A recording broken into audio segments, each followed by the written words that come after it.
Supreme court ने 26 मई को एक मामले में सुनवाई की जिसमें तलाक की प्रक्रिया से गुजर रहे एक दंपत्ति को ऐसी सलाह दी गई जिसने हर किसी का दिल छू लिया।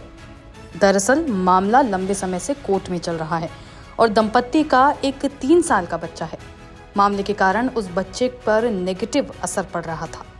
इसी कारण कोर्ट ने कपल से कहा है कि वो कोर्टरूम के बाहर मामला शांत करने और मतभेदों पर बात करने की कोशिश करें।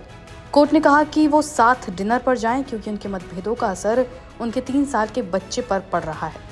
दरअसल ये मामला जस्टिस BV नागरत्ना और जस्टिस सतीश चंद्र शर्मा की बेंच के सामने आया था।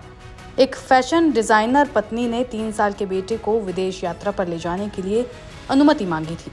उनका तलाक का मामला पहले से ही चल रहा था और बेटे की कस्टडी को लेकर भी दोनों कानूनी लड़ाई लड़ रहे थे। कोर्ट ने चिंता जताई कि दंपत्ति के बीच चल रहे इस विवाद का असर बच्चे पर भी पड़ेगा, जो उसके लिए ठीक नहीं है। कोर्ट ने कपल से इस बारे में ध्यान देने को कहा और क्योंकि ये बच्चे के भविष्य के लिए अच्छा नहीं है, इसलिए बेंच ने कपल को फिर से एक डेट पर जाने की सलाह दी।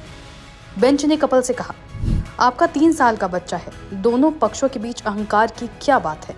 हमारी कैंटीन इसके लिए इतनी अच्छी नहीं हो सकती, लेकिन हम आपको एक और ड्राइंग रूम मुहैया करा देंगे। आज रात खाने पर मिलें, कॉफी पर बहुत कुछ बात बन सकती है। कोर्ट ने दंपत्ति से कहा कि वो अतीत को कड़वी गोली की तरह निगल लें और भविष्य के बारे में सोचें। सुप्रीम कोर्ट ने सकारात्मक परिणाम की उम्मीद जताते हुए मामले की सुनवाई मंगलवार तक के लिए स्थगित कर दी है।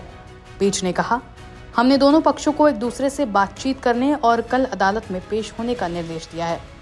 इसके अलावा कोर्ट ने दोनों को एक कंफर्टेबल माहौल देने के प्रयास के तहत कोर्ट के कैंटीन के खाने की क्वालिटी पर हल्के फुल्के अंदाज में टिप्पणी करते हुए कहा, कोर्ट की कैंटीन इसके लिए ठीक नहीं रहेगी। इसके लिए उन्होंने कपल को दूसरा विकल्प दिया और दंपत्ति के लिए किसी दूसरे ड्राइंग रूम की व्यवस्था करने तक की बात कह दी।